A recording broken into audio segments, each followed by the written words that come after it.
오늘은 욥기 8장, 7장까지 저번 시간에 했죠. 아무래도 이게 구체적으로 설명을 했기는 했는데 글만 가지고는 이러시는 분들이 아무래도 어려울 것 같아가지고 읽으면서 조금 혼돈이 올 수 있는 그러한 구절은 설명을 지금 하고 있습니다. 그때 수아 사람 빌닷이 응답하여 이르되, 수아라는 지역의 이름과 사람은 빌닷, 수아는 부와 행복을 추구하는 그러한 뜻이 있어요. 그리고 빌닷은 혼란이다. 혼란을 사랑하고 혼란, 우왕좌왕 뭐 이런 뜻이 있어요.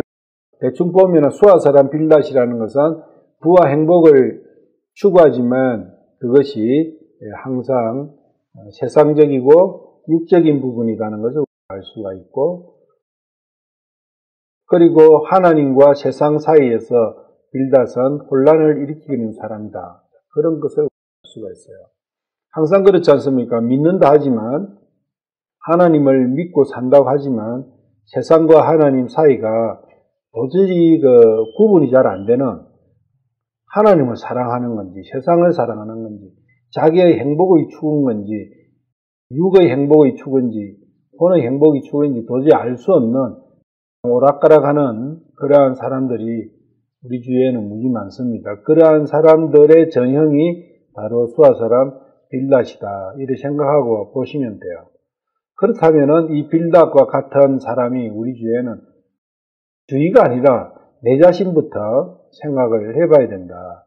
그래서 내 자신 안에도 이와 같은 사람이 들어있다는 거예요. 2절, 네가 항방 없이 부는 외바람 같은 내 입의 말들을 어느 때까지 짓거리 하느냐. 이 외바람은 이리저리 부는 바람. 이 말씀이 왜 외바람도 될 수가 있고 거친 바람도 될 수가 있어요. 외바람은 많은 바람, 그러니까 many라는 그러한 뜻으로 그 단어가 해석이 될 수 있고, 또 거친 바람은 strong 이렇게 해가지고 거친 바람도 될 수가 있어. 둘 다 할 수가 있는데, 예를 들어 외바람이다 하면은 이러지리 이제 부는 바람, 빌닷의 어떤 성향과 같은 그런 건데, 빌닷은 욥 보고 네가 그런 오락가락하는 이야기를 하느냐 이야기고, 또한 다른 부분에서는 네가 하나님을 대적해서 부는 거친 바람 같은 내 입의 말들을 언제까지 이렇게 거친 바람으로도 표현할 수가 있어요. 빌닷은 욥이 우왕좌왕하면서 네가 하나님을 대적해서 이야기를 하고 있다. 그러한 측면에서 이야기를 한다고 보시면 돼요.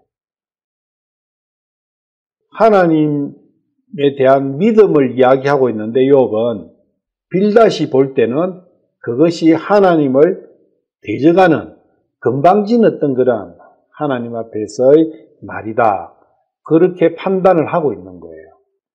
어느 판단이 맞느냐, 그런 걸 나중에 42장 가야 그걸 정확하게 알 수가 있는 거죠. 빌닷의 판단은 틀렸다는 거예요. 예레미야 4장 12절, 심지어 세찬 바람이 그곳들로부터 내게로 임하리니 이제 또한 내가 그들에게 판결을 내리리라. 이게 뭐냐면은 하나님께로 세찬 바람이 하나님께로 임한다, 그건 거역하는 거예요. 하나님을 반항하는, 하나님에 대해서 대적하는 그러한 표현이다. 이 표현이 여기 욥 8장 2절의 표현하고 비슷한 그러한 뉘앙스를 가지고 있어요. 그래서 욥이 하나님께 대적을 하고 있다, 거칠게. 그래서 하나님께 그러한 자에게 심판을 하시는 거죠. 이 말에 대해서 8장 2절 빌닷의 말에 대해서 욥이 대답을 한 부분이 있어요. 그게 9장 4절에서 보면, 그 하나님은 마음이 지혜로우시고 힘이 강하시니 스스로 강팍하게 하여 그를 거역하고 형통한 자가 누구이라. 이 말씀은 그분은 모든 일에서 지혜롭고 힘이 강력하시니 누가 그분에게 사납게 대들어 자신을 회복하게 하겠느냐. 그러니까 욥이 굉장히 힘든 상황에 빠져 있잖아요. 그걸 회복하기 위해 하나님께 대들고 하나님 왜 안 주냐고 막 떼를 쓰고 하는 그러한 부분이 가당키나 하냐. 그거는 불가능하다. 이제 욥은 그렇게 이야기하는 거예요. 그렇다는 것은 빌닷은 욥 너는 그렇게 하고 있다고 이야기를 한 거예요. 8장 2절에서. 그래서 8장 2절은 9장 4절하고 대비를 했을 때 정확하게 알 수가 있다. 이게 무슨 뜻으로 한 건지. 그렇게 봤을 때는 8장 2절은 하나님을 대적에서 부는 거친 바람으로 표현하는 것이 맞을 수도 있다. 욥이 한 말 중에서 6장 7장에서 욥이 이야기했잖아요. 6장 7장에서 욥이 한 말 중에서 빌닷이 이야기하는 하나님을 대적해서 네가 거칠게 이야기를 한 그 내용들이 어떤 말씀이었느냐, 그걸 찾아봐야 돼요. 빌닷이 이렇게 판단했던 것은 분명히 6장 7장에서 욥의 말 속에 자기가 이렇게 판단하게끔 만든 말이 들어있는 거죠. 7장 8절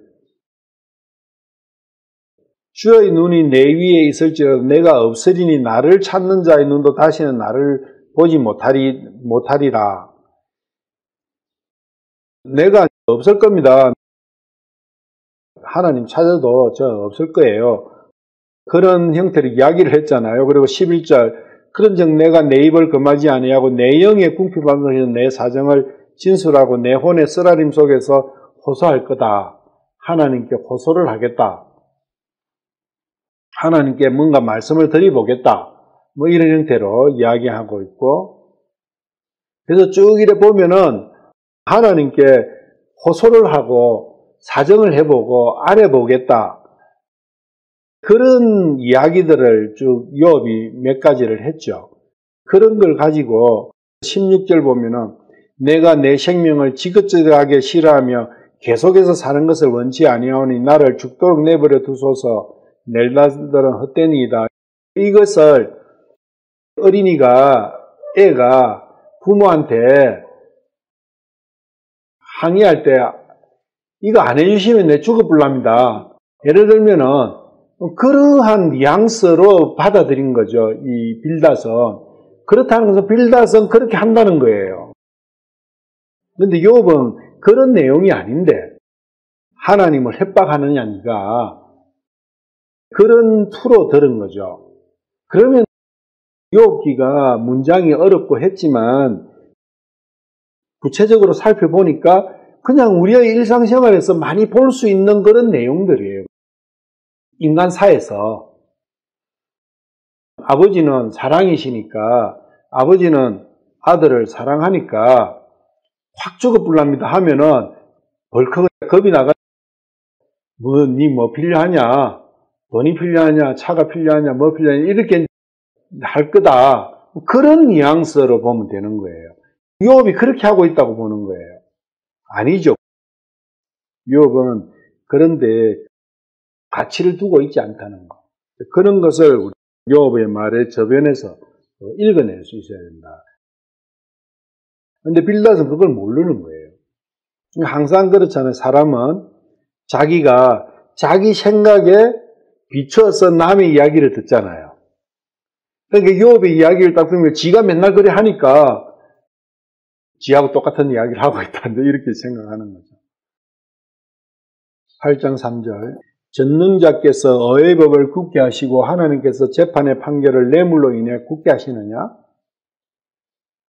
전능자께서 의의 법을 굳게 하시고 하나님께서 재판의 판결을 뇌물로 인해 굳게 하시느냐? 굳게 한다는 게 두 개나 나오잖아요. 굳게 한다. 이거는 잘못 판단한다. 어긋나게 판단한다. 이야기예요. 일반 상식에 반하는 판단을 한다. 그러니까 재판을 이야기하는 것이죠. 법이 바뀌면은 법을 엉터리로 해석해버리면 판결은 자동으로 엉터리로 나오잖아요. 하나님께서 그렇게 하시는 분이냐? 이거는 이야기할 필요가 없는 건데 이 이야기를 한 것은 분명히 뭔가가 이유가 있는 거예요. 그러니까 하나님께서 뒤에 나오면 더 이상한 이야기들이 많이 나오는데 친구들이나 엘리후가 한 이야기 보면은 그런 게 많아요. 하나님께서 뇌물로 판결을 굳게 하시겠느냐? 이러면은 하나님하고 뇌물하고 상관이 없는데 그 상관이 있는 것처럼 연결시키는 것은 뉘앙스가 뒤에 들어있어요. 그래서 하나님을 어떻게 깎아내리는 거예요. 하나님. 이뿐만이 아니라 상당히 많아요. 뒤에 나가면은. 재판관과 법과 판결, 요 세 가지가 이 안에 들어있는 거죠. 그렇게 재판관은 하나님께서 하시는 거죠. 재판관은 하나님께서 재판관이시고 그 재판정에서 하나님께서 판정을 하시는데 법이 문제가 돼도 법대로 하시니까 법이 문제가 있어도 문제가 되는 거고 하나님 재판장이 문제가 있어도 판결은 잘못될 수 있다. 욥이 나는 내가 이렇게 당하고 있는 이 환난에 대해서 나는 이유를 모르겠다고 이야기했잖아요. 욥은. 했는데 거기에 대한 답변이에요. 그러면은 네가 하나님이 판결을 해가지고 네가 하나님 심판을 받은 건데 이게 딱 결론을 내리고 이야기하는 거예요. 너는 하나님 심판을 받은 거다. 그럼 하나님께서 심판을 하신 거는 죄 없는 사람한테 벌을 주시겠는가? 네 이야기들 하면 지금 하나님이 잘못됐든지 법이 잘못됐든지 둘 중에 한 개가 잘못된 거 아니냐? 그 이야기예요. 이야기 빈도가 안 맞는 거죠. 욥은 영적인 부분에서 이야기를 하는데 빌닷은 100% 세상적이고 육신적인 거 가지고 이야기하니까 빈도가 안 맞는 거예요. 세상적인 관점으로 모든 걸 보면은 빌닷의 말이 맞는 거거든요. 세상적인 관점에서 보면 하나님의 모든 역사하심이 육신적이고 색상적인 거에 가 있다면 빌닷이 맞는 거예요. 그러니까 욥은 뭔가가 잘못했기 때문에 벌을 받은 거예요. 가져갔어 버리니까 다. 빌닷이 생각하기에는 분명히 저거는 죄가 있으니까 했는데 지가 죄 없다고 하는 거예요. 죄를 모르겠다 하는 거예요. 그러니까 야 하나님께서 재판장은 하나님이신데 하나님이 재판을 잘못하셨느냐? 엉터리 재판하셨느냐? 아니면 하나님이 만약에 올바르게 재판했다 하더라도 그러면 법이 잘못된 거 아니냐? 그 이야기예요. 그만큼 철저하게 육신적인 관점에서만 보는 거예요. 모든 것을. 하나님을. 우리 주위에 이런 사람이 많을까요? 적을까요? 없을까요? 있을까요? 많아요. 무지 많아요. 그 사람들은 기준점이 누구하고 같다고요? 빌닷하고 같은 기준을 갖고 있는 거예요. 그래서 이 빌닷의 말을 보고 감동을 받는 거예요. 그런 사람들은 빌닷이 옳다고 보는 거죠. 그래서 빌닷은 하나님께서는 정확하게 심판을 하신 거다. 하나님의 심판은 오류가 없으시다. 그리고 하나님의 법은 절대로 누구도 바꿀 수가 없다. 그걸 아는 거죠. 믿고 있는 거예요. 빌닷도. 그거는.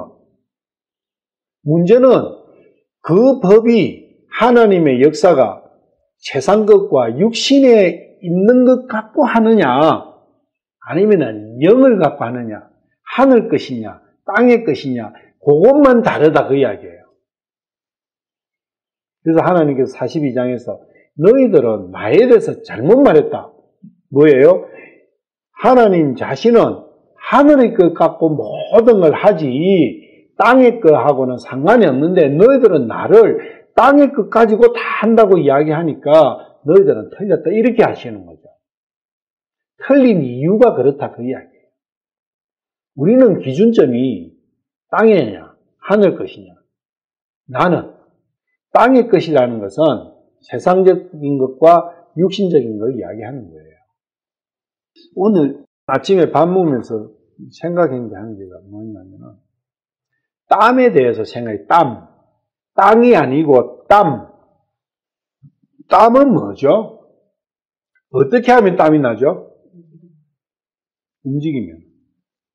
그것도 보통적인 움직임이 아니라 좀 더 열심히 움직이면은 땀이 나요.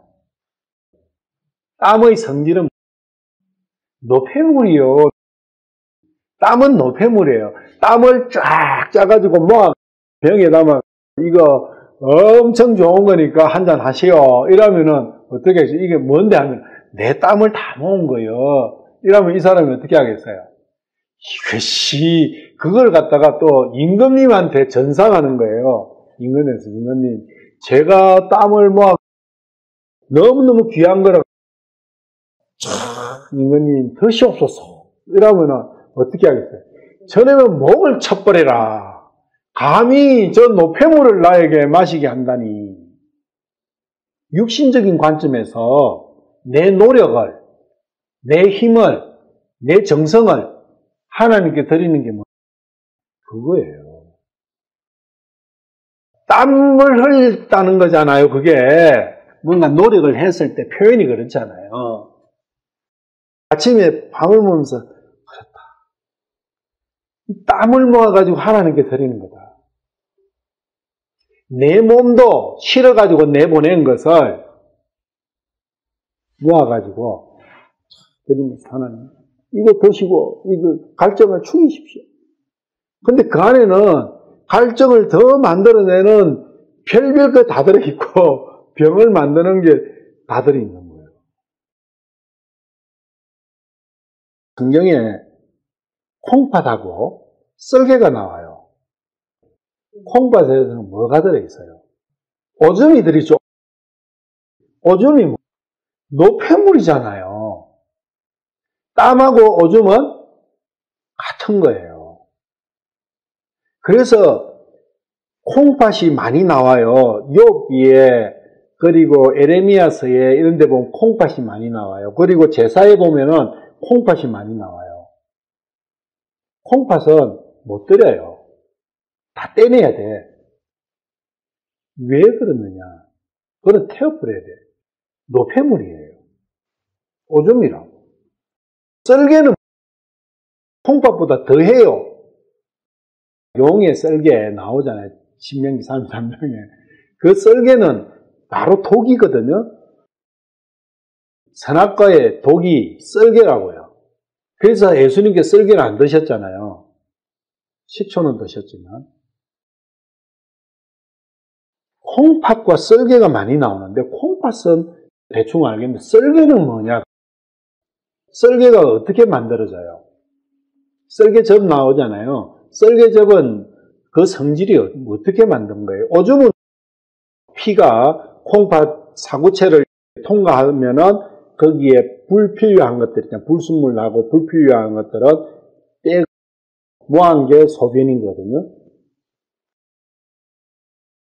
사구체에서 통과시키고 또 재활용 완전히 오줌으로 놓은 것은 재활용을 한 5번 거치고 재활용이 전혀 안 되는 완전한 불순물만 뺀 게 소변이에요. 그리고 썰개는 간에서 더러운 거, 하수가 썰개예요. 그 하수가 상수도로 유입하면은 상수가 오염이 되잖아요. 그 오염된 게 계속 돌아다니면은 병나는 거죠.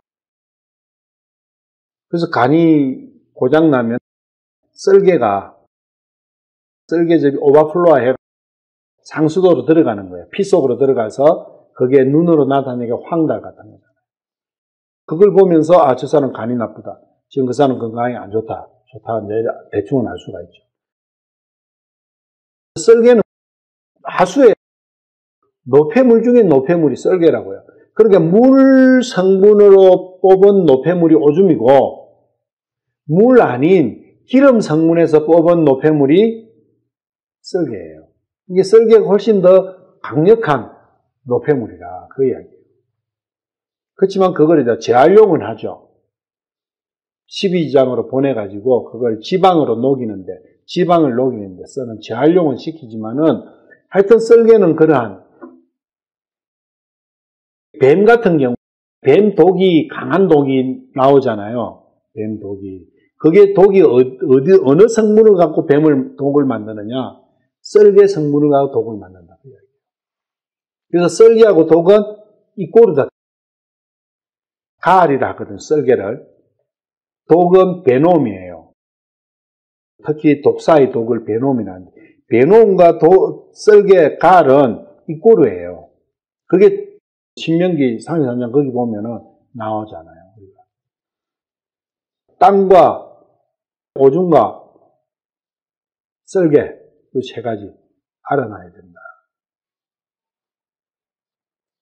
욥은 죄가 없는데 왜 이래 당했는가? 욥의 환난의 성격은 무엇인가? 그것을 사람들하고 이야기를 해보세요. 물어봐라고. 욥이 왜 욥의 환난이 왔느냐? 빌닷은 분명히 자기 눈앞에서 지금 보고 있잖아요, 욥을. 집도 절도 다 없어져 버리고, 자식도 다 죽고, 재산도 없고, 종들도 다 가버리고, 완전히 홀로단신, 가진 거랑은 깨진 기압 조각 한 개잖아요. 사람들은 생각해 볼 거 아니에요. 근데 자기가 아는 하나님의 이 성경의 관점에서 보니까 저놈은 심판받아. 구약의 관점에서 보면, 율법의 관점에서 보면, 자기의 자기 자신의 율법의 자기 자신의 를 가지고 할 때는 육신을 가지고 하는 거예요. 그래서 자기 땀을 가지고 했던 거예요. 대부분의 사람은 내가 만약에 쫄딱 망하고 병들어 다 죽게 생기면은 한국의 친구들 앞에 쭉 갔다. 그러면 그 사람들이 어떻게 생각하겠어요? 속으로는 엄청 불쌍할 거 아니에요. 위로를 할 거 아니에요. 지금부터라도 성경 제대로 믿으면 돼. 말씀 제대로 믿으면 돼. 이래 하지 않겠어요? 저게 지금 빌닷이고 엘리후라고요. 그럼 이 사람들을 털렸다고 할 수 있는 사람이 몇 사람이나 되겠냐고. 내 앞에 욥이 앉았다면은 내가 지금 욥의 상황을 본다면 나는 욥에게 무엇이라고 생각하고 무엇이라고 이야기하겠는가? 그냥 이야기책으로 읽으니까 이렇게 읽지만은 내 앞에 욥이 앉아있다면은 내가 욥하고 같이 대화를 하고 있다면은 나는 욥에게 뭘 이야기를 하겠는가? 생각해봐야 됩니다. 근데 욥이나 친구들이나 하늘에서 일어난 1장 그 앞부분 1장에서 일어난 일들은 그리고 2장에서 앞에 일어난 부분은 아무도 몰라요. 왜냐면 하늘에서 일어난 일이니까. 사람은 아무도 몰라요. 아는 것은 욥이 쫄딱 망해 앉아있는 거고 하고 자기들이 살아오면서 하나님께서 들었던 이야기와 배웠던 이야기와 반글이 있다면 그것이 전부 다인 거예요. 그 속에서 이 이야기가 나오는 거거든요. 내가 만약에 그렇게 욥처럼 됐을 때 하늘에서 일어난 일을 몰라. 단지 율법만 알아. 율법 알았을 거 아니에요. 욥은 율법 시대 사람이니까. 하나님에 대해서 들었으니까 하나님 알고 율법을 알아. 그리고 율법으로 살아가는 많은 사람들을 보고 알아. 그런 상황에서 이런 일이 닥친 거예요. 욥이. 그러면 내라면 내가 욥이라면 그 시대에 우리가 지금은 사전 지식이 신약의 지식이 들어있으니까 그리고 욥기가 손에 들려 있으니까 이러쿵저러쿵 이야기할 수 있지만 그런 거 없는 상황에서 이렇게 돼버렸다. 그러면 나는 어떻게 나 자신을 판단하고 하나님 앞에 어떤 자세를 견지하겠는가? 빌닷이나 친구들, 엘리바스나 친구들이 이야기하기 전에 벌써 내가 하나님 앞에 엘리바스나 빌닷이 하라는 그 행동들을 스스로 해보지 않겠어요? 더 했을 거예요, 아마. 너무 중요한 이야기예요. 욥기 1장 그 앞쪽을 띠버리고 그 중간부터 환란 그것만 딱 떼가지고 환란 일어나고 2장도 몸 아픈 그 부분만 온몸에 이렇게 생이 그 부분만 딱 있다. 앞에 건 없고 그게 내다. 나에게 내가 그렇게 당했다 하면은 내 자신은 나에게 대해서 그 상황을 어떻게 판단하고 또 내 친구들은 그걸 보고 또 어떻게 나를 또 판단하겠는가. 그렇게 생각해 봐야 돼요. 그런데 결국은 욥이 앞에 그 아무것도 모르지만은 욥이 했던 그 모든 말들은 옳았다는 거예요. 하나님만. 친구들은 다 틀렸다는 거예요. 옳지 않았다는 거예요. 그러면 왜 옳지 않았는가? 욥은 왜 옳았는가? 그걸 봐야 되는 거예요. 그러면서 옳지 않은 것은 그걸 취하면 안 되는 거죠. 쫄딱 망하고 완전히 가산단련하고 다 죽고 내 병 들고 게르게르 해가지고 기아장 한 개 들고 내가 제 가운데서 끓고 있다고 그걸 내 친구들이 내 식구들이 내 아는 형제나 누가 나를 보면은 하나님 잘 믿는다고 저리 사트만은 불쌍하게 되네. 그래, 그래, 네. 없는 돈이지만은 일단 이 가지고 조금 해봐라. 그러고 니 이제 잘 살아라. 하나님 그런 거 하지 말고 이래 하지 않겠어요? 그리고 하나님 믿는다 하는 사람 옷이나 좀 입고 약이라도 좀 해가 병원 좀 치료도 받고 다음부터는 절대 그렇게 살지 마. 내가 이야기하는 대로 내가 살아. 내가 얼마나 잘 살아 지금. 내 봐. 피동피동 살쪄가지고 사업 얼마나 잘 되고 이러지 않겠어요? 형제자매, 부모, 아는 사람 어떤 누구든 하나님을 아는 사람은 성경을 아는 사람은 아는 측면에서 빌닷처럼 엘리바스처럼 소발처럼 엘리후처럼 이야기할 테고 모르는 사람은 무신론자는 무신론자로서 자기의 우월감을 이야기할 거 아니에요. 판단할 거 아니에요. 다 그거는 네가 믿는 하나님은 엉터리야. 그게 공통분모일 거라고요. 넌 하나님 잘못 믿고 있어. 하나님 아는 사람은 하나님 잘못 믿고 하나님 안 믿는 사람은 봐봐 내봐 하나님 안 믿으니까 얼마나 잘 되는데 네가 지금 하나님 믿는다고 끄떡거리지만 하나님 어딨냐? 곰곰이 생각해 보세요. 여러분 주위에 단 한 명이라도 욥과 같이 참 하나님의 축복이다. 이럴 때일수록 이 상황은 하나님을 찾기 하기 위한 하나님의 섭니다. 하나님을 찾아가기 위해서는 너희 세상의 모든 것이 빠져야 되는 거니까. 이건 하나님의 축복일 수밖에 없는 거다. 네가 아무 이유도 없이 아무 원인도 없이 이렇게 된 것은 그거 말고는 해석할 길이 없다. 이건 하나님의 축복이다. 그런 형태로 이야기할 수 있는 사람이 여러분 주위에 누가 그걸 이야기할 수 있겠는가? 그렇다는 것은 나는 믿음이 잘못 가 있다는 거예요. 욥기 9장 17절 그가 폭풍으로 나를 꺾으시고 까닭없이 내 상처를 많게 하시며 까닭없이 이유를 모르고 있는 거예요. 욥은 지금까지도. 나중에 하면 알아요. 근데 지금은 욥 이유를 몰라요. 모를 수밖에 없는 게 하나님께서도 이유 없이 네가 나를 참칭해서 욥을 저렇게 만들었지 않느냐. 그게 욥이 이유를 모르는 건 당연한 거죠. 그래서 3절에 이 말씀만 보면 전능자께서 의법을 굳게 안 하신다. 그리고 하나님의 재판을 절대 뇌물을 받고 굳게 하시는 분이 아니다. 이걸로만 보면 맞는 말이잖아요. 이거는 맞는 말씀이잖아요. 그런데 빌닷이 했다는 게 문제예요. 빌닷은 틀린 거예요, 이거는. 왜? 빌닷은 육신을 갖고 이야기하니까.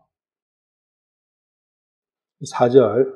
혹시 네 자녀들이 그분께 죄를 지어 그들의 범법이 손안에 있었기 때문에 버림받은 것일 수 있지 않겠느냐? 가능성을 갖고, if를 갖고 이야기하는 거예요. 혹시 이래 될 수도 왜냐하면 자녀들이 낮에 맏형 생일날 당했잖아요.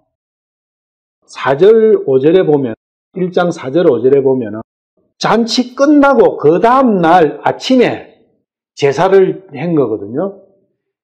제사 드릴 여가도 없었던 거예요. 지금 잔치를 하고 있는 중이거든. 잔치를 하고 있는 중이니까 만약에 잔치를 하는 중에 죄를 지었는데 그 다음날 제사를 못 지낸 상황에서 해버렸으니까 죄를 가지고 있는 상태에서 당했잖아요. 그 이야기를 하는 거예요.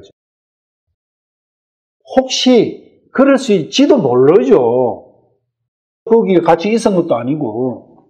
빌닷이. 그렇지만 빌닷도 곰곰이 생각해 놓은 거예요.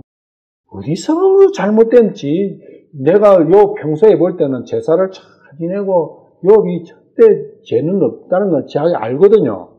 평소 욥이 죄가 없다는 건 알아. 그런데 딱 여기서 걸리는 거예요. 이 아들들이 큰아들 집에서 잔치하는 중에 당했다. 제사를 지내지도 못했다.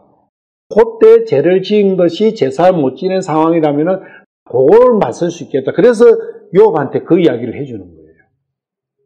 혹시 네 자녀들이, 네 아들, 딸들이 그분께 죄를 지어 그들의 범법이 손안에 있었기 때문에 제사를 지내면 손에서 떠나잖아요. 손이 깨끗이 없어지잖아. 근데 제사를 못 지냈다 그 이야기예요. 있었기 때문에 버림받은 것일 수 있지 않겠느냐? 그 if문으로 쓰는 거예요. 예를 들면 그럴 수도 있다. 그럼 욥도 모르잖아요. 그거는. 마음속으로 죄를 지었다고 했으니까. 1장 5절. 그들의 잔치날이 지나가면 아침 일찍 일어나, 잔치날 다음날 아침 일찍 일어나 욥이 시켜서 그들 모두의 수대로 번제 행물을 드리잖아요. 그래서 정결케 했다는 거예요. 이는 욥이 말해 혹시 내 아들들이, 여기도 혹시잖아요. 왜? 마음속에서 하나님께 땀든 병을 드린 거 아닌가. 제 용서를 빌었다. 이거 시원한 음료수 터지고 용서해 주세요. 생각하였기 때문이더라. 욥도 자기 아들 마음속에 했던 걸 모르잖아요. 그러니까 이러던 저러던 번제물을 드리는 거예요. 죄를 지으면은 지은 대로, 안 지면은 안 지은 대로 그냥 번제물로 들어가는 거예요. 그러니까 이 부분이 8장 빌닷이 이런 형태로 이야기를 하는 근거가 된다. 빌닷은 잘 알죠. 욥 집 상황을 잘 알죠. 왜? 욥한테 엄청 도움받았거든. 그리고 욥한테 가서 아양 떨고 해가지고 욥하로부터. 근데 욥은 동방이 제일 큰 자니까.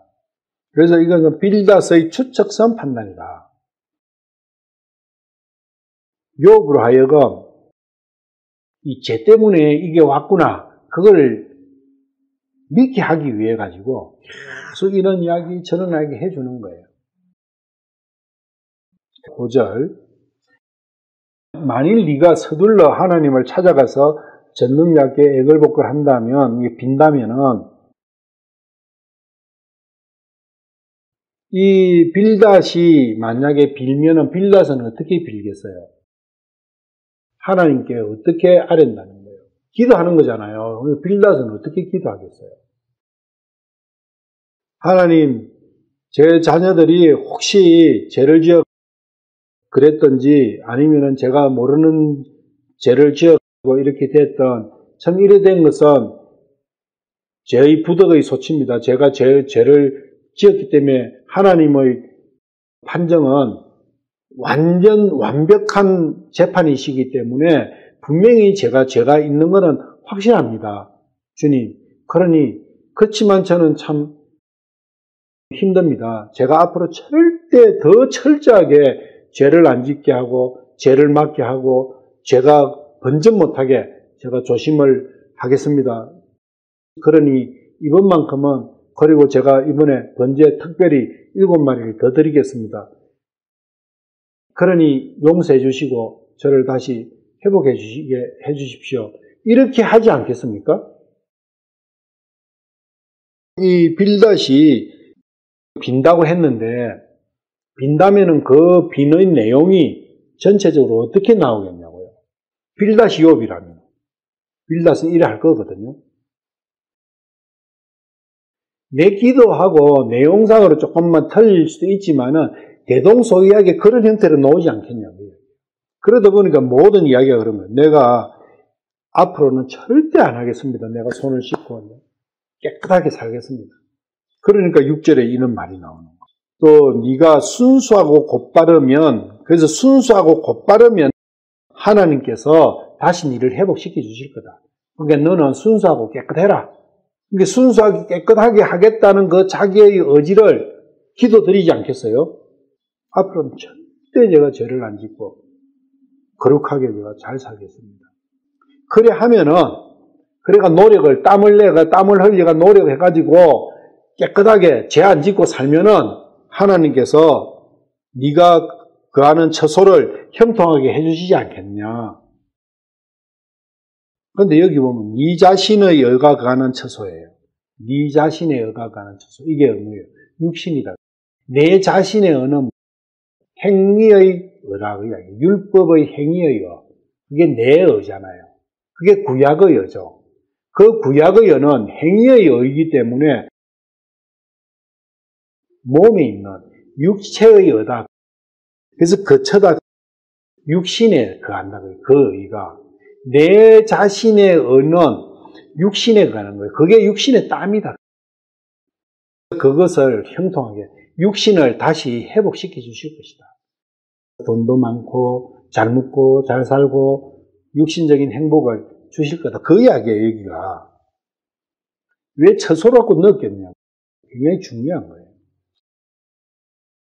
그리고 순수한 것은 불순물이 들어있지 않는 것. 뭐가 순수해요? 육신이 순수할 수 있습니까? 없어요.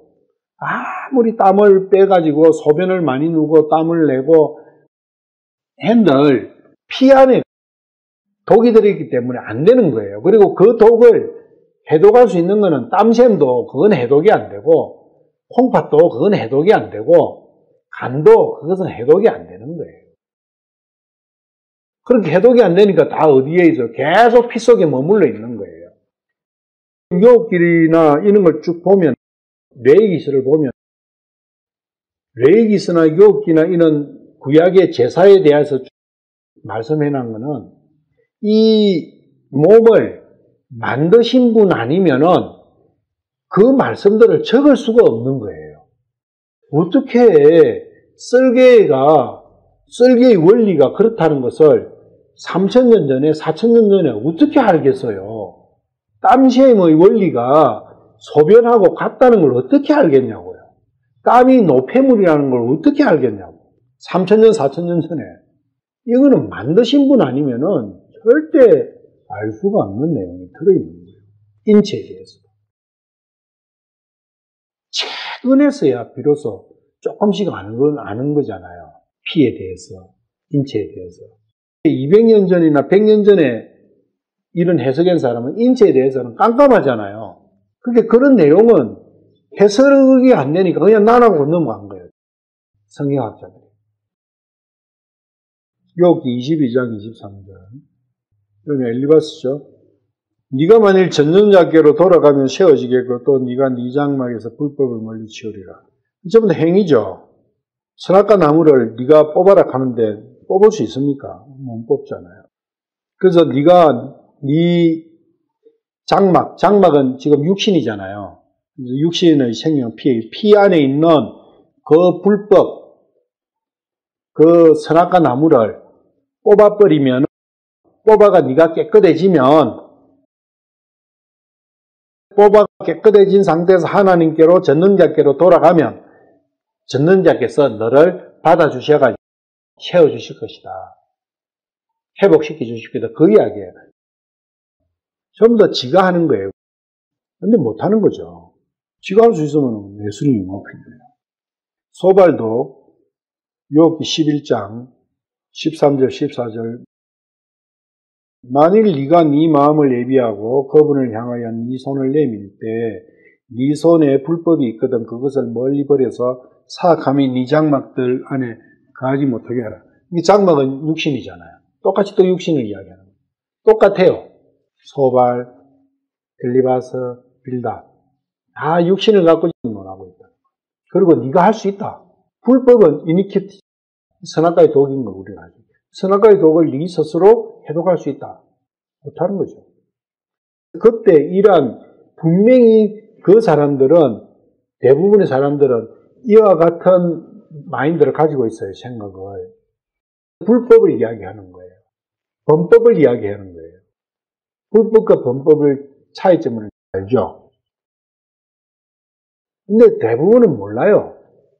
알 수가 없어요. 선악과를 모르면은 불법과 범법의 차이를 알 수가 없어요. 범법은 제사를 지내면 없어져요. 이 사람들이 범법을 이야기하는 게 아니에요. 불법을 이야기하는 거예요. 6절 또 네가 순수하고 곧바르면 이제 그분께서 너를 위해 깨어나서 내 자신의 의가 가는 처소를 형통하게 하시니 네 자신의 의가 가는 처소 육신을 이야기한다 했잖아요. 자기의 사람의 세상의 율법의 욥기 9장 가면 이제 이거는 빌닷의 이야기고 빌닷은 율법의 의를 이야기하잖아요. 율법으로 인한 행위의 자신의 의를 이야기하고 있고 욥은 무슨 의를 이야기하냐면 9장 가면요.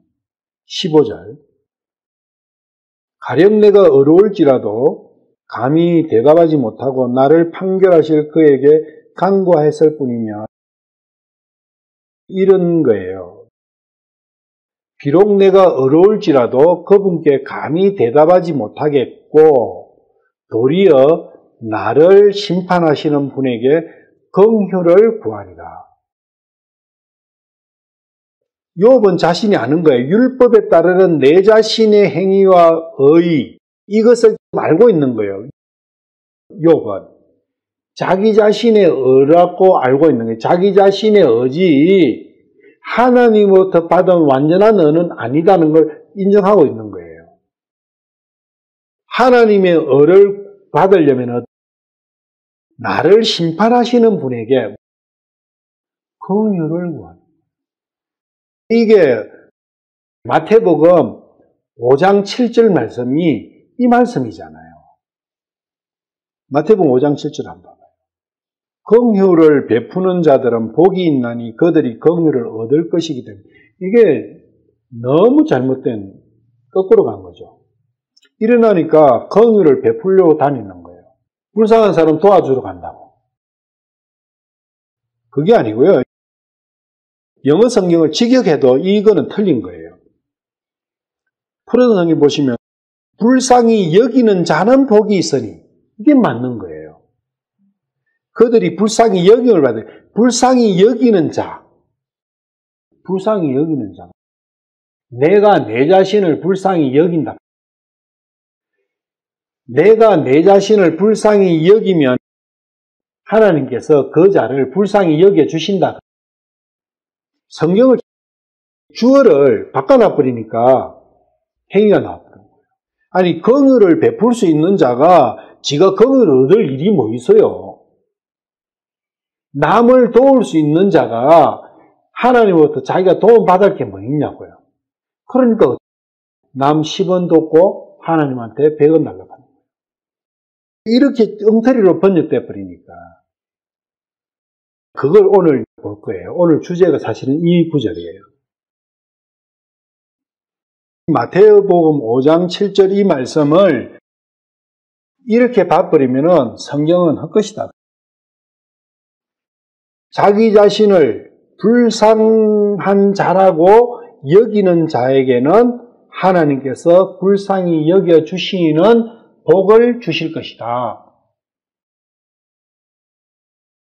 이 마태복음 이것도 너무 중요한 게 이렇게 바뀌어가지고 알 수가 없게 됩니다. 예수님께서 오셔 예수님을 만나서 복받은 사람들이 쭉 나오잖아요. 마태, 마가, 누가, 요한까지. 그 모든 사람들이 예수님을 만나서 예수님께서 복받은 사람들이 누구였나, 어떤 상태의 사람들이었나를 보면은 알 수가 있는 거예요. 남을 잘 돕는 사람들을 예수님께서 복 주셨어요. 누구를? 불쌍하기에 짝이 없는 사람들을 골라서 복을 주신 거예요. 자기 자신이 나는 불쌍합니다고 말할 수도 없을 정도로 벌써 불쌍해져 버렸어. 그 사람들만 골라서 복을 주셨어요. 그게 요 말씀이라고요. 마태복음 5장 7절. 그리고 욥기 9장의 욥의 고백입니다. 나는 하나님께 저는 불쌍한 자입니다. 그것만을 나는 말할 수밖에 없다. 그러면 욥은 복을 받는 거예요. 욥 보고 욥 너 불쌍한 사람이야. 그러니까 너 알아. 이렇게 할 필요가 있습니까? 없습니까? 세상에서 욥만큼 그 당대에 욥만큼 불쌍하게 된 사람이 아예 처음 날 때부터 문둥이로 거지로 난 사람은 뭐 이렇거니 하고 살 수도 있지만은 당대에 가장 큰 자였어요. 그 자가 하루아침에 그렇게 바뀌어 버렸으니까 그 상대적인 거나 이런 게 불쌍한 마음이 자기 자신이 깨달아겠어요. 신약에서 예수님을 만나서 복받은 사람들하고 욥을 비교를 해보면 알 수가 있는 거예요. 그 사람들이 다 욥이에요. 마가복음 1장 41절. 특히 마가복음에 고침을 받은 사람들 이야기가 마가복음, 누가복음에 많이 나오죠. 한 나병 환자가 예수께 와 꿇어 엎드려 간구하여 이르되 원하시면 그를 깨끗하게 하실 수 있나이다. 간구라고 나오면 저는 불쌍합니다. 그 이야기라고 생각하시면 돼요. 예수님 저는 불쌍합니다. 나병 환자가 엎드려서 예수님 저는 너무나 불쌍한 자입니다. 저를 불쌍히 여기십시오. 그거 아니겠어요? 간구한다 이것은 저를 불쌍히 여기십시오. 저는 너무나 불쌍합니다.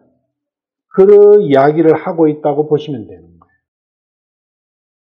이르되 원하시면 그를 깨끗하게 하실 수 있나이다. 예수께서 민망히 여기서 손을 내밀어 그에게 대시고 이르시되 내가 원하니 깨끗함을 받으라 하시며 복 주십니까 안 주십니까? 그 자리에서 바로 주셨잖아요. 마태복음 5장이 그대로 일어나는 거예요. 욥의 9장 15절 욥의 간구가 받아들여지는 거예요. 저 불쌍합니다. 저를 불쌍히 여기십시오. 마가복음 6장 34절 예수께서 나오사 큰 무리를 보시고 그 목자 없는 양 같음으로 인하여 불쌍히 여기사 이에 여러 가지로 가르치시더라. 벌써 그 사람들은 목자 없는 예수님 앞으로 나온 사람들은 자기가 불쌍하니까 예수님 앞으로 온 거예요. 그러니까 예수님께서도 불쌍히 여겨주시는 거예요. 마태복음 5장 7절 긍휼히 여김을 받으리라. 긍휼히 여김을 받으면 은혜를 받게 된다. 그 불쌍한 상태에서 해방시켜 주신다는 거예요. 8장 2절 내가 무리를 불쌍히 여기노라. 이제 그들이 사흘 동안 나와 함께 있었는데 그들에게 먹을 것이 없어 배가 고프고 허기지고 지치고 피곤하고 그 사람들이 얼마나 자기 마음속에 자기가 불쌍합니까? 그러니까 예수님께서 불쌍히 여겨주시는 거예요. 불쌍히 여겨주신다는 것은 거기서 해방시키는 그래서 빵과 고기를 만들어 주셨잖아요. 바로 해결시켜 주시는 거예요. 9장 22절 그것이 그를 죽이려고 불과 물에 그를 자주 던졌나이다. 그러나 선생님께서 어떤 일이라도 하실 수 있거든 우리를 불쌍히 여겨서 우리를 도와주소서. 불쌍히 여겨주소서. 이런 자기 자신이 벌써 불쌍한 거예요. 나는 불쌍한 존재입니다. 그 이야기를 하기 이전에 벌써 자기는 불쌍한 존재라는 것을 자기가 인정했잖아요. 누가복음 7장 13절. 그 아들 죽은 과부. 주께서 그녀를 보시고 그녀를 불쌍히 여기사 그녀에게 울지 말라 하시고. 그 과부가 생각해 보세요. 아들이 죽어버렸는데 얼마나 자기 자신이 비통하고 불쌍했겠어요. 욥하고 비교를 해보시라고. 누가복음 10장 선한 사마리아. 보라, 어떤 율법사가 일어나 그분을 시험하여 이르되 선생님이여 내가 무엇을 하여 영원한 생명을 상속받으리까 하네. 이 율법사는 한 개도 불쌍하지 않아요. 자기 자신이 자기도 불쌍하네요. 자기는 행복한 사람이에요. 행복한데 완전한 행복을 추구하고 있는 거예요, 이 사람은. 플러스 알파를 원하는 거예요. 그 플러스 알파가 뭐냐? 영원한 생명이다. 그 이야기. 자기에게 없는 것은 딱 한 개 있는 거예요. 뭐? 영원한 생명만 없는 거예요. 다른 건 다 있어. 그래서 영원한 생명에 대해서 관심이 있는 거예요. 그래 하니까 네 이웃을 네 몸과 같이 사랑하면 딱 되네. 답은 찾았어. 그래서 이웃이 누굽니까? 딱. 누구다. 딱 하면 누구 저기 어디 가면 누구 있고 5명 있어 하면 그 사람한테 얼마 주면 됩니까? 딱 이래 하니까. 근데 네 이웃은 사마리아인이야. 딱 이렇게 말씀을 해버려요. 그러면 사마리아인을 자기 몸처럼 사랑하면 되잖아요. 근데 사마리아인은 자기보다 더 다 가져 버렸어. 그 사마리아인은 영생을 가졌어. 근데 그 영생을 받으려면은 누가 영생을 받았어요? 강도 만난 자가 영생을 받았잖아요. 근데 너도 강도 만난 자처럼 강도 만난 자가 어떻게 했겠어요? 저는 불쌍합니다. 저는. 왜? 옷도 없죠. 반 죽었잖아요. 먹을 것도 없죠. 그러니까 누가 불쌍하다 안 하다 할 필요가 없는 거예요. 욥이나 똑같은 거예요. 욥도 상처투성이잖아요.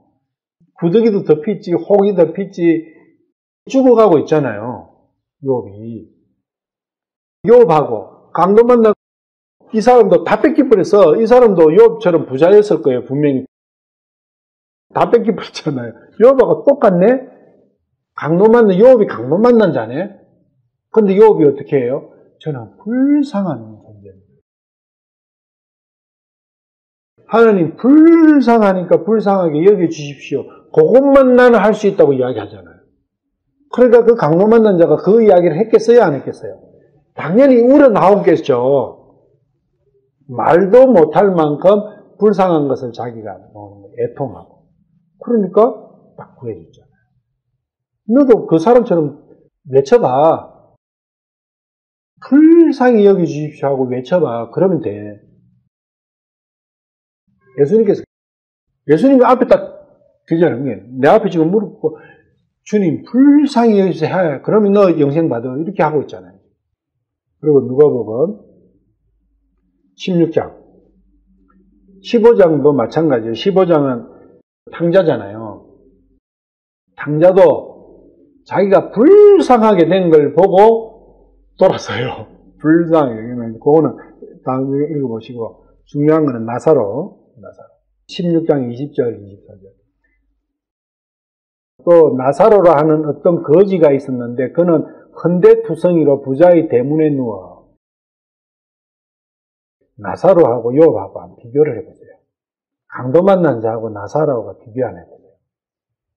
다 이게 피부가 문제. 욥도 헌데투성이에요.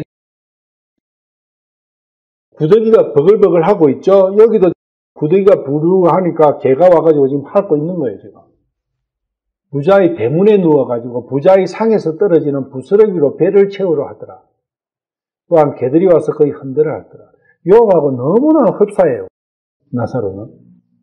그런데 그 거지가 죽어 천사들이 아브라함의 품으로 옮기지고 그 부자도 죽어. 이게 아브라함의 품으로 바로 간 거예요. 왜 같겠어요? 내가 만약에 이 상태라고 생각하면 내가 어떻게 외치겠어요? 저는 불쌍하다고 외칠 수도 없어요.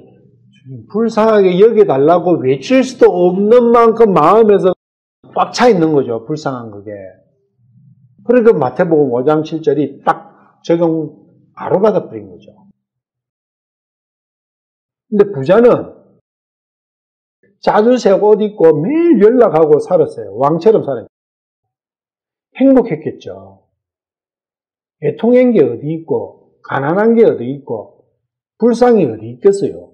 마태복음 5장 중에 쭉 아무리 봐도 단 한 개도 걸리는 게 없어요. 부자는. 근데 나사로는 다 걸려. 23절 부자가 지옥에서 고통 중에 눈을 들어 멀리 아브라함과 그의 품에 있는 나사로를 보고 소리를 지르며 이르되 아버지 아브라함이여 내게 긍휼을 베푸사. 이때 비로소 긍휼이 나오는 거예요. 나를 불쌍히 생각해서. 아브라함은 그런 능력이 없어요. 예수님께 외쳐야 되는 거예요. 지옥 가서 이거 해봤자 소용이 때는 늦어진 거예요. 벌써는 가버렸어요.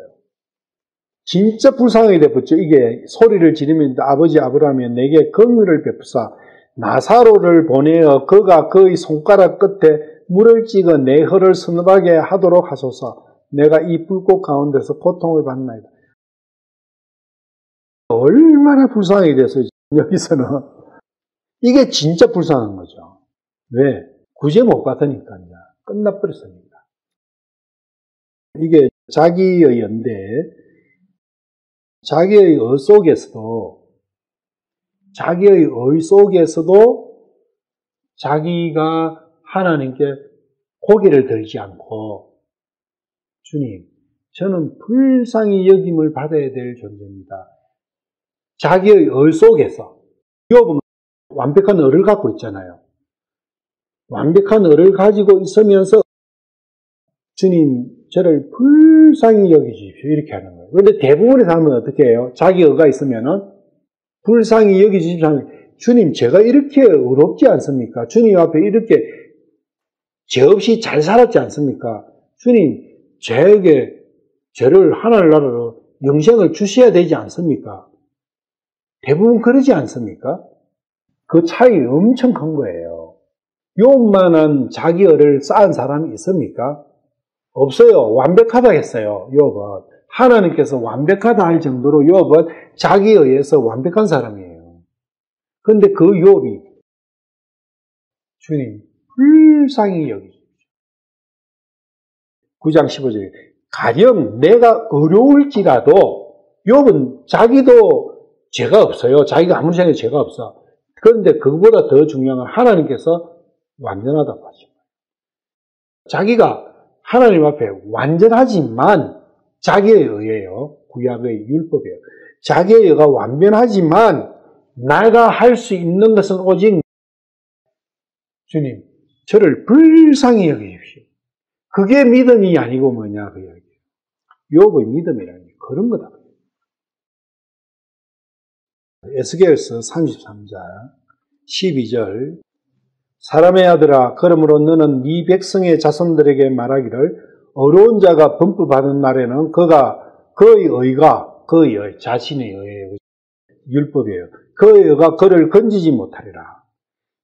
사악한 자의 악으로 말하건대 그가 자기의 악에서 돌이키는 날에는 그 악으로 말미암아 쓰러지지 아니할 것이다. 자기의 의를 가지고 있는 자나 사악한 자나 같다 그 이야기예요. 결론은.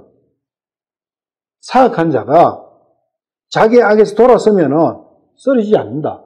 근데 자기의 의가 출중할지라도 범법하면은 그 자는 죽는다. 그 말씀이거든요. 또한 의로운 자가 죄를 짓는 날에는 그가 자기의 의로 인해 능히 살지 못하리라.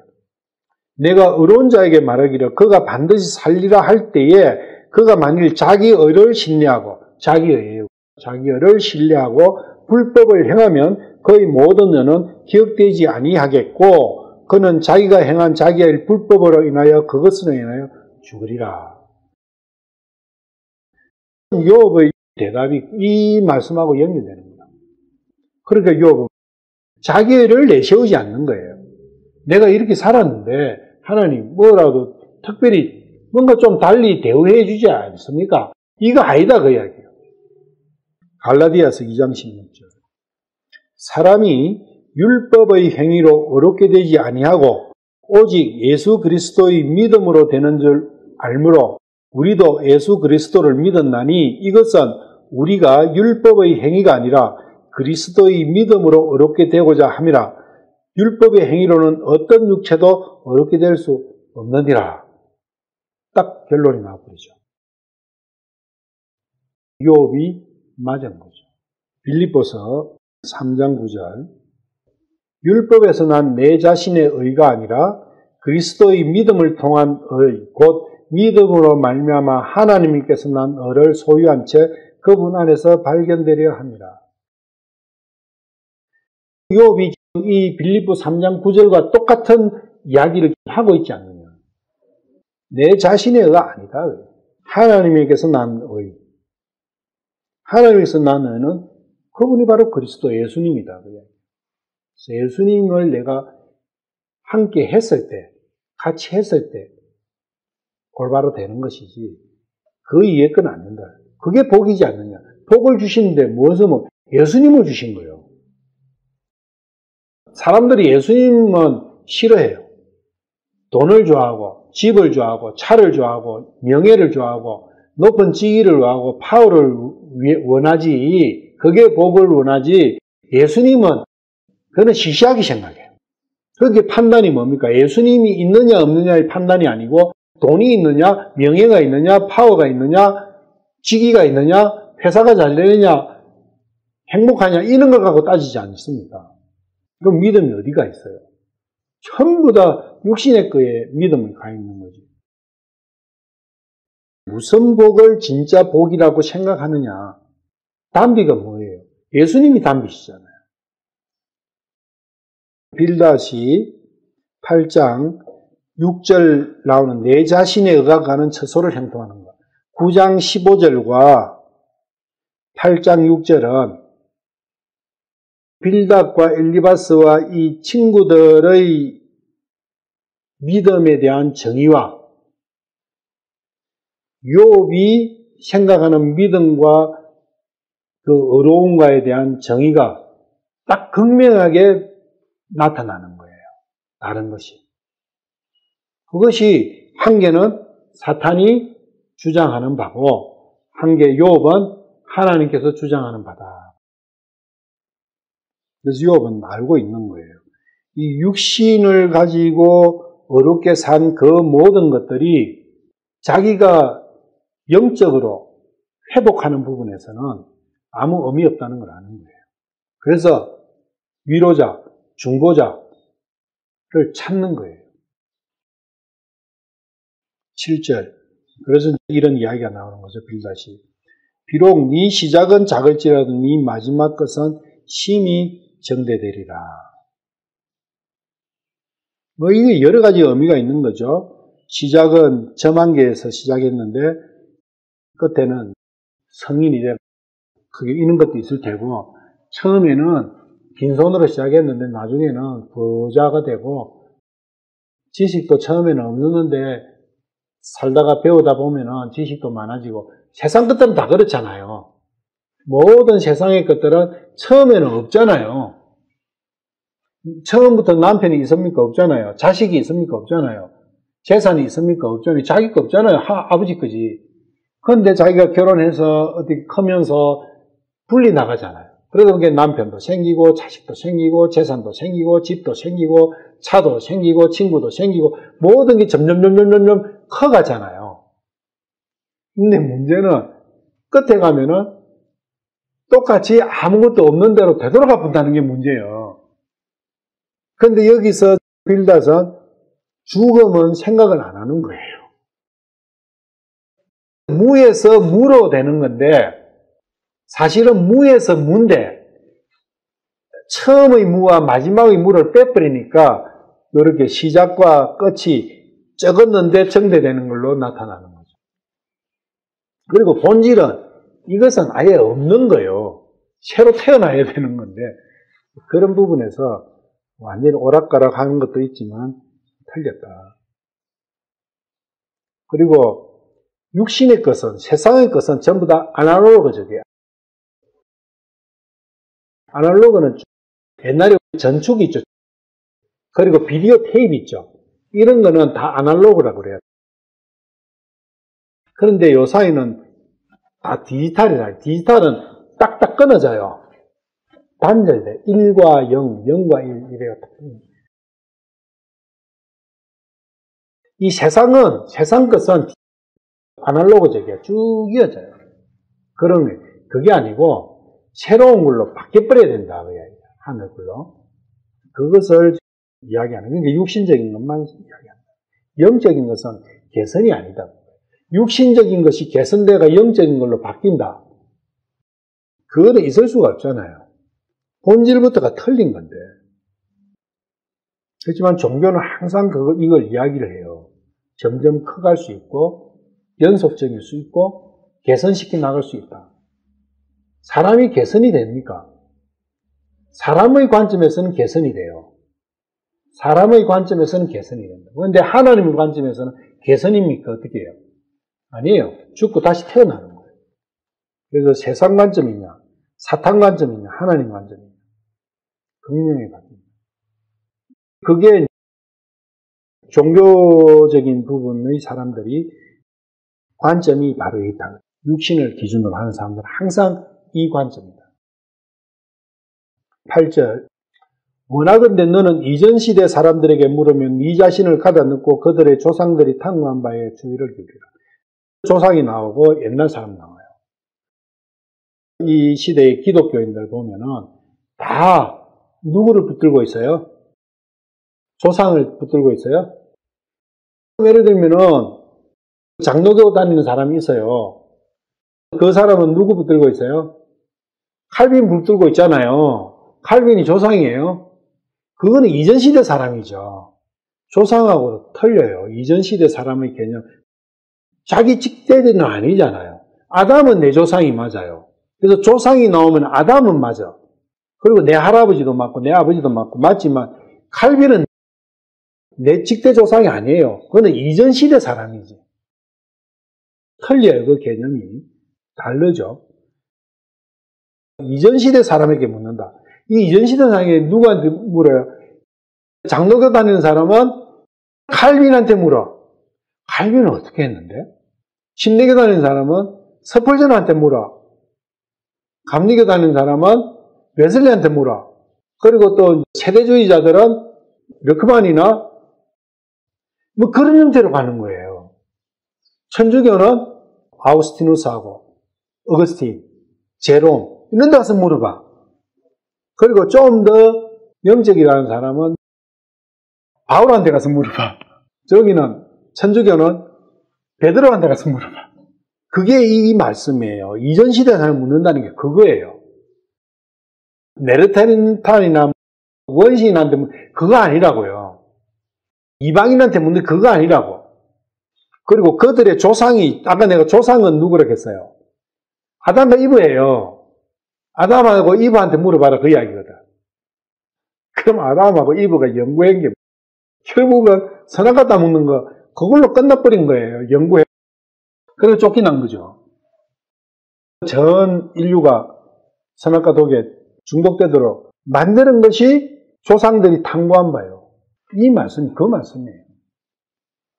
이전시대 사람 아담부터 가인과 아벨이 가인, 니므롯 쭉 나오잖아요. 이전시대 사람한테 물어보면 뭐 답이 뭡니까? 전부 다 악을 추구한 거예요. 창세기 6장 5절 한번 봐봐요. 하나님께서 사람의 사악함이 땅에서 크고 또 그의 마음에서 생각하여 상상하는 모든 것이 항상 악할 뿐입니다. 상상하는 이게 탐구하는 거예요. 생각 속에서 궁리하는 거라고. 그게 뭐예요? 이전시대 사람들이나 조상들이 탐구한 게 뭐냐? 항상 악만, 어떻게 하면 악을 더 증대시킬까? 그것만 생각했다. 그 이야기예요. 마가복음 7장 13절. 너희의 전통, 곧 너희가 전해준 전통으로 하나님의 말씀을 무효가 되게 하며 또 그 같은 일들을 많이 행하며. 전통은 이전 시대 사람들이 만들어난 책들이나 교훈이나 설교나 그런 거잖아요. 그게 전통이죠. 그리고 특히 그걸 갖다가 룰로 만들어 놓은 거, 규범으로 만들어 놓은 거, 규례로 만들어 놓은 거, 그게 전통이에요. 종교적인 전통 너무너무 많죠. 그 전통이 어느 누구한테 나오냐에 따라서 파가 나눠집니다. 그 전통은 하나님의 말씀을 무효화시켜버립니다. 하나님 말씀은 살아있잖아요. 그 전통은 죽은 거잖아요.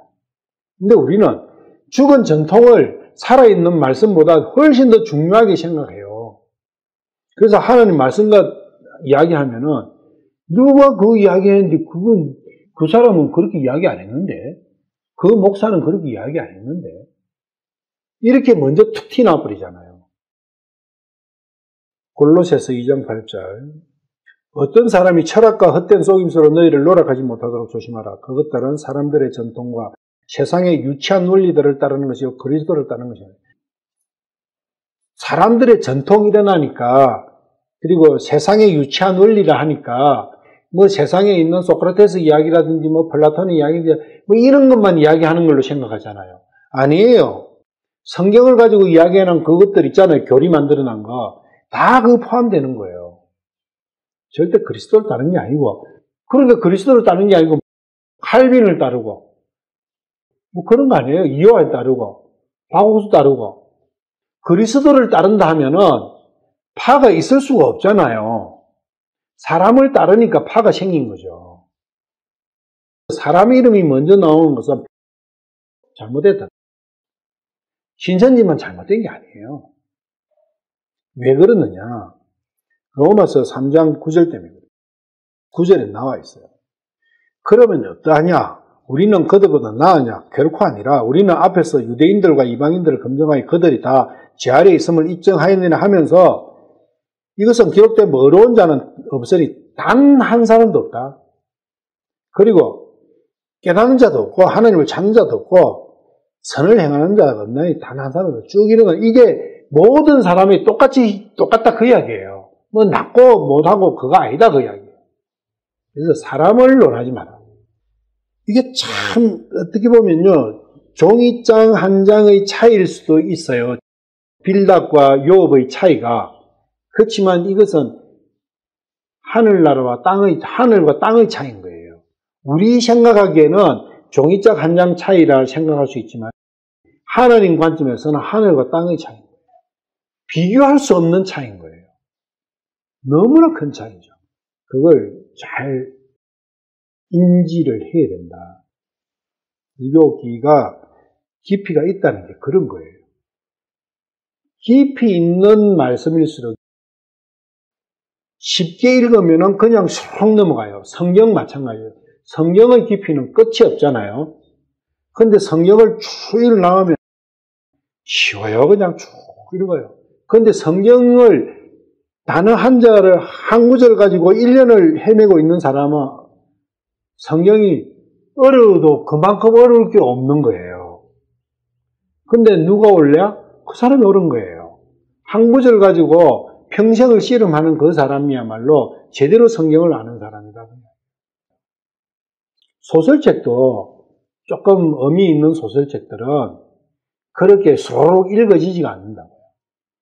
근데 하물며 성경을, 오늘은 여기까지 할게요.